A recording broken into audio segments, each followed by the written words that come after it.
Right, let's start. Maybe you guys should introduce yourselves and what you do in the band. So I'm Chris Sagan and I play rhythm guitar and vocals. Who are you? I'm Sheldon and I play drums. My name's Bob and I play bass. I'm Stan and I'm a guitarist. Cool.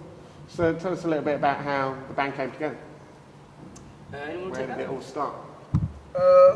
My dad met this guy Yeah. at the train Station. station, yeah. And he was like, my son plays drums or something like that. That's it, yeah. Yeah. That was actually, yeah. That's what I was going to say, like, yeah, we started rehearsing. Yeah, there's even more to it, isn't it? Your dad bumped into me, because he came over and started speaking to me because I had a guitar, because I was going to do a gig, or a solo acoustic gig. Yeah. And he sort of goes, oh, what kind of guitar you got, and blah, blah, blah. And we started chatting away. He took me into the office, we had a cup of tea and stuff like that as well. And then he turned around and he goes, oh, my son's looking for, and his friend is looking for a singer. And I was like, oh, okay, cool. Yeah. And there's the drum and the guitarist, yeah. And Sheldon and Stan. And and he said, oh, we're looking for, I said, I'll give an email or something like that. And then we just started from there, didn't it, really? Yep. And then, about a year and a half later, met yourself. I think you met the band a year and a half later. I'd met you probably within that time. Yeah, we met, And then- I think it was September Yeah, 2014.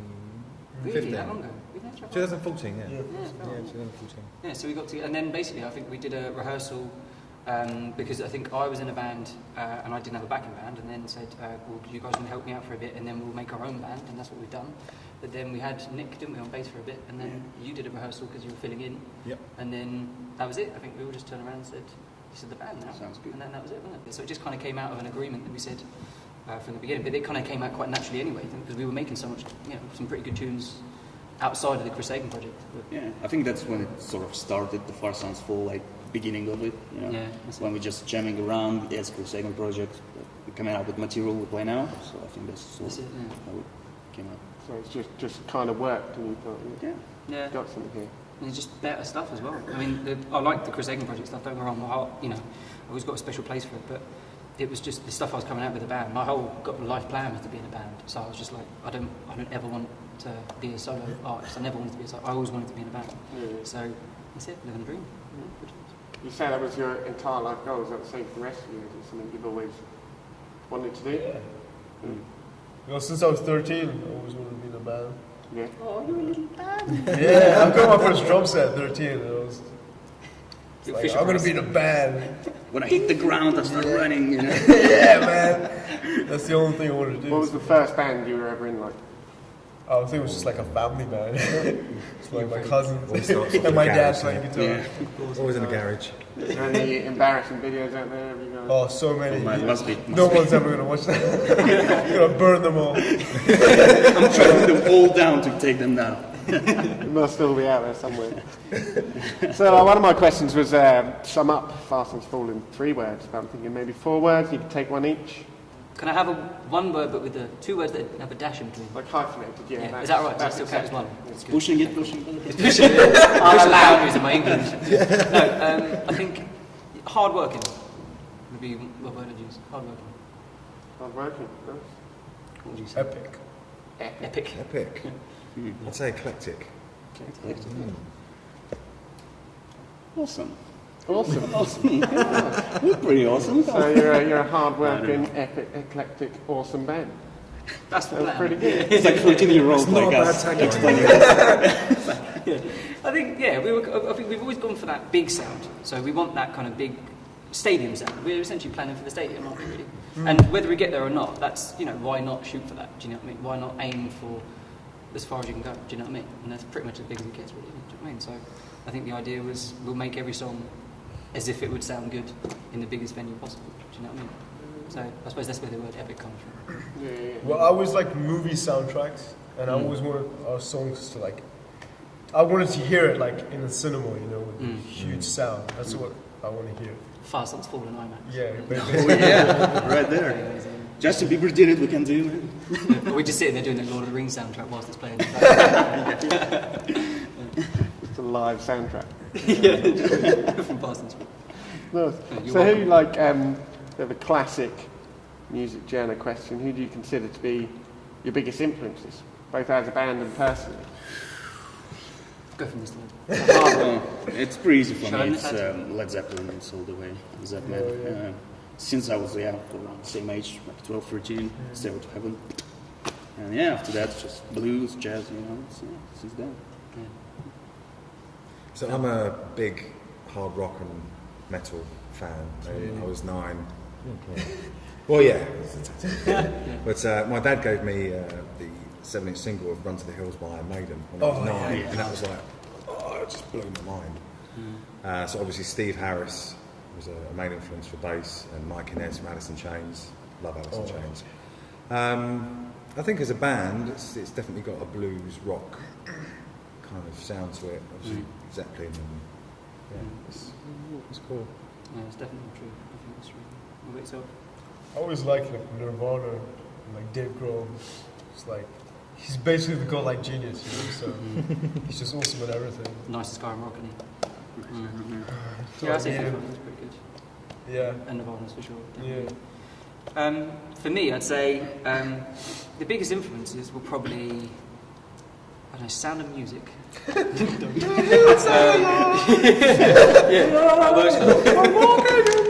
No. I get that. Yeah, too. Yeah, I thought so. Good. That's what Mainly the nun outfit you wear. This is all decked out in green turban. No, for me, I'd say vocally, and to be honest, artistically, musically, I had a big Britpop, influence when I was growing up. But then laugh. It's not been, no, but then later on in life, I think I got introduced to someone called Jeff Buckley, and I think Jeff Buckley for me, is one of the all-time greatest artists that's ever, graced the airways. I think because he's just super fun, but he just changed my life big time. He made me stop wanting to be a guitarist and just a guitarist, and then I wanted to be an artist as well, like with someone who was artistic anyway. And I hopefully I would eventually earn the name artist. I think hopefully eventually, but then see how that goes I suppose. But then for me it's such a unique album that he any music that he made was so unique. I just wanted to be like that really. I think his vocals were incredible. He could just fit any genre. Don't really get much better than that. But then later on, he led me on to people like Led Zeppelin, Nina Simone as well, people like that, Johnny Cash and stuff like that. I hated country music until I came across someone like him, Jeff Buckley, and then Bob Dylan as well. I was always quite a fan of Bob Dylan, but Jeff Buckley, I'd say, would be one of my main influences. It's quite a bit of a mix there, particularly like you guys and then yours are quite different. Do you think that sort of mix comes across in your music? Like, do you think there's bits of everyone's influences in there? I say so. I think it's more the style of playing. So obviously, Stas, you can definitely tell that you're a blues player by the way that Stas writes. And I just hit the drums as hard as I he just can. hits hard. And I suppose with my way of playing, it's very Billy Sheehan. I draw influence from him and Cliff Burton. Instead of Mike Inez. Yeah, exactly. Yeah. So it's, I think it comes together really well. I think so. It's, yeah. I think that's why it comes that well, because like from influences from Jeff Buckley to Iron Maiden, for example, the way you sing is like clear, but we can go heavier, and it's just good mix, I think. Yeah, and it's that eclectic sense of style. And I think as well, we're not afraid of experimenting with different sounds and different styles of playing as well. So it's because there's an eclectic mix between the four of us, it works really well. I say so, yeah.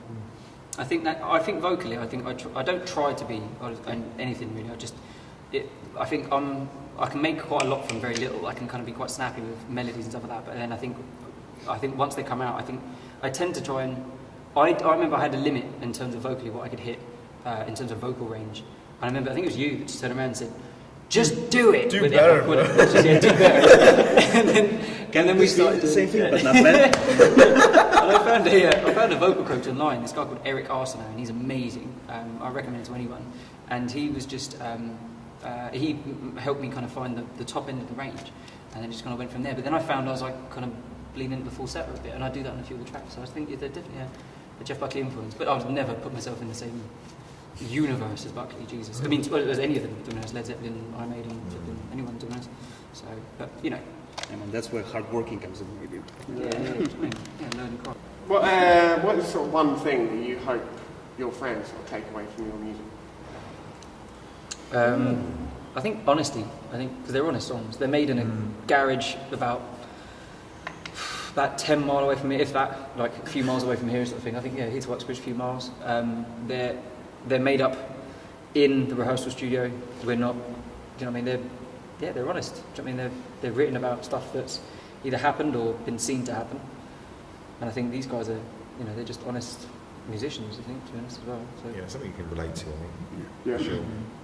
So something you've There's done a story connect behind to. the way that Graham writes, so you can connect to it. Yeah, It flows in with the honesty thing. yeah, so is that important to all of you? There's something that people can, I've been there, I know what he's talking about, sort of thing. I guess you tell a story, and like some stories connect with someone, some doesn't. But usually, as long as you tell a story, something that matters to you, there's definitely someone that matters to someone to that. So Yeah, because everything for everyone is basically universal, Everyone's problems, so everyone can relate to what you have to say. For sure. I mean, the way you were, that's one of my first. I tried for a long time to not write a love song because I said I didn't really want that to be the only string on my bow. So I've actively fought against my own head and just like the ease of writing a love song sometimes. But then, if it's easy, it's not the right love song. It's just you bang it out. But then, the way you were, that took us months to write, like ages. That is probably more than that. That was a long time it took us to write that. Yeah. And we're happy with it now. And Epoch as well. That was but the way you were is just a kind of a breakup tune. But then Epoch's all about, it was a story that I heard. I can't remember where I heard it, but it was a story that I heard about some guy who just said he lost his wife because she just popped up the road to get milk or something like that, just saying mundane and just every day. It was a weekend or something like that. And then she just never came back because she got hit by a car or something like that. And that's what Epoch was kind of inspired by. It's just this kind of random story. And That's you beautiful. wrote the song. I know, but that's I never tell you. no, Yeah, but What is it's, it about? I never knew that. I just don't listen to it when he sings. all you can hear is shh. Yeah, we'll love each other in the band. Yeah, just honesty and I think honest music, honest lyrics, and honest. We never lie. We never try and be anything we're not. You're always. I think I remember hearing it. I can't remember. I heard a quote somewhere. And it says, "Meaning is one of two things. It's either intended or derived." So when you intend a meaning, it's when you go up to a painting and you see a painting and you say, "Okay, well, I see what the artist was trying to do there." But when it's derived, it's like I don't really see what the artist was trying to do, but this is what it means to me. And I think I like the idea of just doing both all the time. So when you write a song like the way you were, I hope people take from that breakups are hard. You know what I mean? And they're not easy on you, and it's hard. There's no guidebook on how to break up with someone, and also when. Do you know what I mean? It's how you feel at the time. But then the other songs as well. I just hope they take something from that can maybe help them a little bit. I suppose that'd be nice. So, what do you think future holds for Fast Sons 4? What do you hope the future holds? Just more hard work, more music, more writing, more recording, more of this, more filming. More gigging. Yeah, More the gigging. next sort of few months are going to be gigging. Yeah. Quite a bit, yeah. Quite a lot. I think that's the immediate future, and I think the overall future is just, I think we're in a bit of a transition time at the moment. I think between the stuff that we're releasing now in terms of the EP, it's all being recorded and it's been recorded and it's being mixed The mix as we today. speak. Actually, it's been a remix after we dug the figurative bottom out of it Yes. by re-recording. But yeah, it's good. But it's a bit worthwhile. But then we're in a bit of a transition time at the moment. We're kind of going a bit like harder rock. I think influence as a band. I think we've kind of got the Queens of Stone Age. We want to kind of go down that route a little bit more. Yeah. Don't we? Like kind of, like Bit harder rock. heavier, to be Just a bit honest. heavier. Yeah. To get like best parts of two worlds. When like we go a bit folkish acoustic and get a bit more heavier with that. I think You're like Hannah Montana, best of both. Yeah, we need to get some. A lot like Hannah Montana. I know, right? I've been filming it. Must be the It's go-to. done on time. It's ice, man. It's like Definitely. It's the accent. It's the beard. it's a beard. Definitely. The should beard. start drinking, man. Uncanny. You don't want to see This is that. what Hannah Montana looks like after 20 years of drinking. Flags and a beer and a cigarette. Just put out pictures before, after. It's Hannah Montana. Regrets. That's the name of the show. Things I should have done.